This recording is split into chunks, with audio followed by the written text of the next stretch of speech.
Perkenalkan, nama saya Eko. Saya akan menjelaskan tentang metabolisme sel.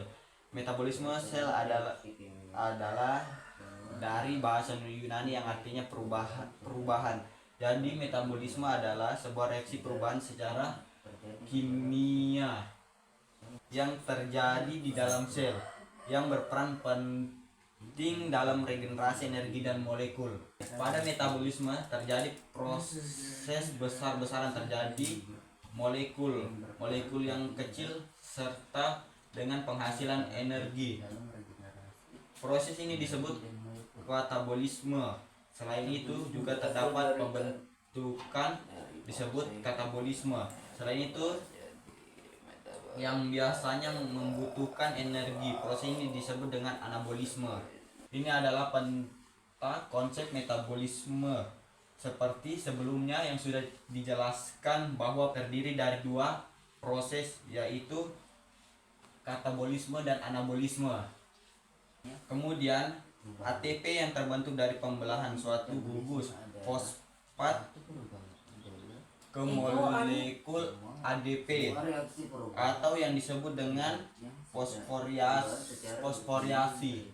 fosforiasi sebagai digunakan untuk kontraksi otot sehingga kita bisa bergerak dan beraktivitas dengan baik, serta sebagai yang lain dari ATP digunakan untuk proses metabolisme dan sebagai macam transportasi seluler. Salah satu fotoanabolisme, fotosintesis yang dilakukan oleh tumbuhan hijau, dan contohnya katabolisme pada hewan adalah respirasi antara fotosintesis pada tumbuhan dan nutrisasi pada hewan. Energi matahari menghasilkan CO2 dan H2O untuk menghasilkan O2 dan glukosa. O2 yang dihirup dan glukosa yang dimakan oleh hewan digunakan untuk proses respirasi seluler yang kemudian menghasilkan zat sisa berupa CO2 dan H2O yang dihasilkan oleh respirasi biasa digunakan oleh tumbuhan untuk fotosintesis. Sekian dari saya, terima kasih. Assalamualaikum warahmatullahi wabarakatuh. Assalamualaikum warahmatullahi wabarakatuh. Perkenalkan, nama saya Intan Amalia. Saya akan menjelaskan apa itu metabolisme sel. Jadi, metabolisme adalah semua reaksi perubahan secara biokimia yang terjadi di dalam sel, yang berperan penting dalam regenerasi energi dan molekul. Pada metabolisme terjadi molekul-molekul yang besar dan terjadi molekul yang lebih kecil serta menghasilkan energi yang disebut katabolisme. Selain itu, terjadi pembentukan molekul dan komponen kecil yang biasanya membentukkan energi. Proses ini disebut dengan anabolisme. Ini adalah peta metabolisme yang terjadi dua proses, yaitu katabolisme dan anabolisme. Pada katabolisme, sumber energi semisal glukosa, gliserol, dan asam amino yang dipecah menjadi produk metabolit. Produk metabolit ini merupakan suatu senyawa yang dihasilkan dari reaksi metabolisme. Selama proses pemecahan molekul seperti glukosa dan lain sebagainya yang menjadi produk metabolit, sebagian besar akan menghasilkan panas dan pembentukan ATP. Panas yang dihasilkan berperan sebagai termoregulasi tubuh dan kemudian akan terbuang ke lingkungan.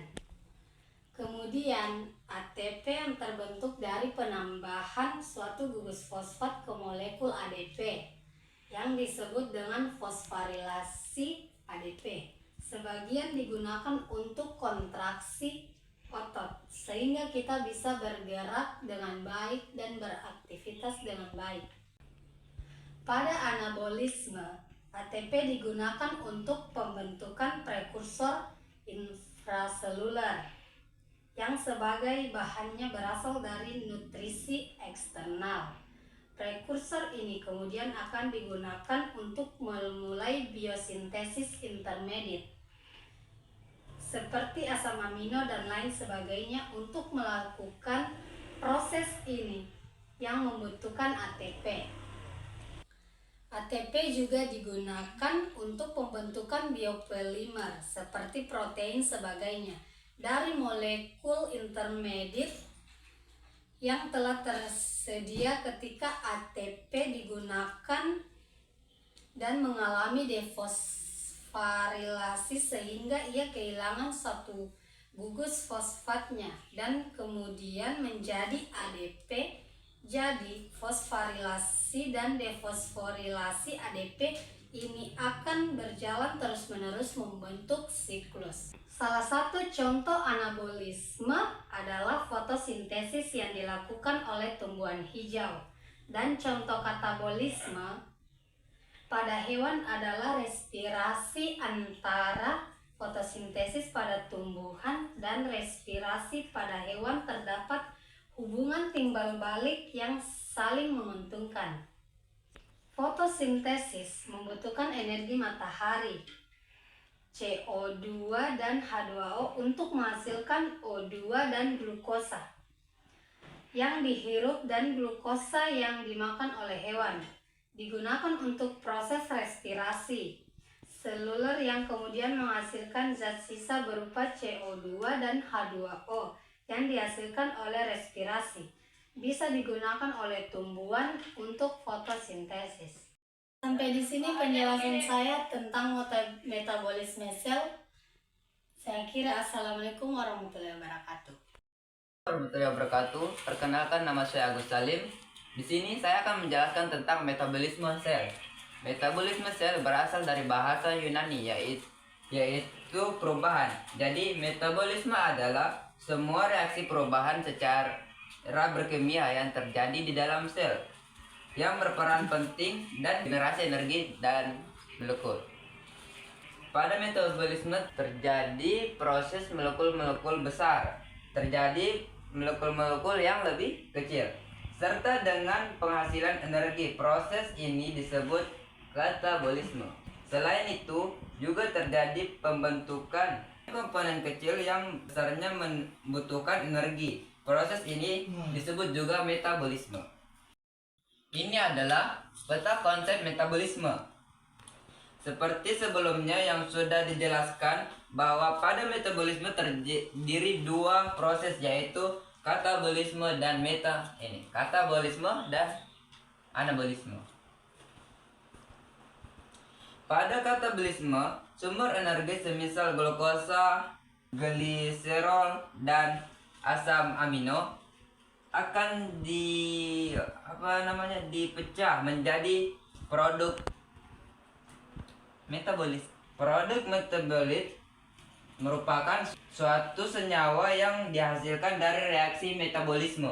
Selama proses pemecahan molekul seperti glukosa dan sebagainya menjadi produk metaboli, sebagian besar akan menghasilkan panas serta pembentukan ATP. Panas yang dihasilkan berperan sebagai termoregulasi tubuh. Salah satu contohnya anabolisme adalah fotosintesis yang dilakukan oleh tumbuhan hijau.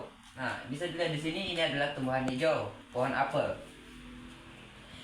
Dan contoh katabolisme pada hewan adalah terdapat hubungan timbal balik yang saling menguntungkan. Fotosintesis membutuhkan energi matahari atau CO2 yang dihirup dan glukosa yang kemudian menghasilkan zat sisa berupa CO2, karbon dioksida, dan H2O yang dihasilkan oleh respirasi. Bisa digunakan oleh tumbuhan untuk fotosintesis. Sekian presentasi dari saya. Assalamualaikum warahmatullahi wabarakatuh. Assalamualaikum warahmatullahi wabarakatuh. Perkenalkan, nama saya Siska Amalia. Di sini saya akan menjelaskan tentang metabolisme sel. Berasal dari bahasa Yunani, yaitu adalah perubahan. Jadi, metabolisme adalah semua reaksi perubahan secara biokimia yang terjadi di dalam sel yang berperan penting dalam regenerasi energi dan molekul. Pada metabolisme terjadi proses-proses molekul-molekul besar dan terjadi molekul yang lebih kecil serta dengan penghasilan energi. Proses ini disebut katabolisme. Selain itu, jadi terjadi pembentukan sintesis molekul dan komponen kecil yang biasanya membutuhkan energi. Proses ini disebut dengan anabolisme. Baik, ini adalah peta konsep metabolisme. Seperti sebelumnya yang sudah dijelaskan bahwa pada metabolisme terjadi dua proses, yaitu katabolisme dan anabolisme. Pada katabolisme, sumber energi semisal glukosa, gluserum, dan asam amino akan dipecah menjadi produk metabolik. Akan menghasilkan panas serta pembentukan ATP. Panas yang dihasilkan berperan sebagai termoregulasi tubuh dan kemudian terbuang ke lingkungan. Kemudian ATP yang terbentuk dari penambahan suatu gugus fosfat ke molekul ADP atau yang disebut dengan fosforilasi ADP, sehingga kita bisa bergerak dan beraktivitas dengan baik, serta sebagian yang lain dari ATP tersebut untuk proses anabolisme dan juga sebagian transportasi seluler. Pada anabolisme, ATP digunakan untuk pembentukan prekursus interseluler yang sebagian bahannya berasal dari nutrisi eksternal. Prekursor ini kemudian akan digunakan untuk memulai biosintesis intermediate, asam amino dan lain sebagainya. Untuk melakukan proses ini juga membutuhkan ATP. ATP juga digunakan untuk pembentukan biopolimer seperti protein dan lain sebagainya, dan melakukan intermediate yang telah tersedia ketika ATP digunakan. ATP akan mengalami defosforilasi sehingga ia kehilangan suatu gugus fosfatnya dan kembali mengalami ADP. Jadi fosforilasi dan defosforilasi ADP ini akan berjalan terus-menerus membentuk siklus. Salah satu contoh anabolisme adalah fotosintesis yang dilakukan oleh tumbuhan hijau. Dan contoh katabolisme pada hewan adalah respirasi antara fotosintesis pada tumbuhan dan respirasi pada hewan. Terdapat hubungan timbal balik yang saling menguntungkan. Fotosintesis membentuk energi matahari, CO2 dan H2O untuk menghasilkan O2 dan glukosa yang dihirup dari glukosa dan dimakan oleh hewan. Digunakan untuk proses respirasi seluler yang kemudian menghasilkan zat-zat sisa berupa CO2 dan H2O yang dihasilkan oleh respirasi. Bisa digunakan oleh tumbuhan dan fotosintesis. Itulah penjelasan dari saya. Assalamualaikum warahmatullahi wabarakatuh.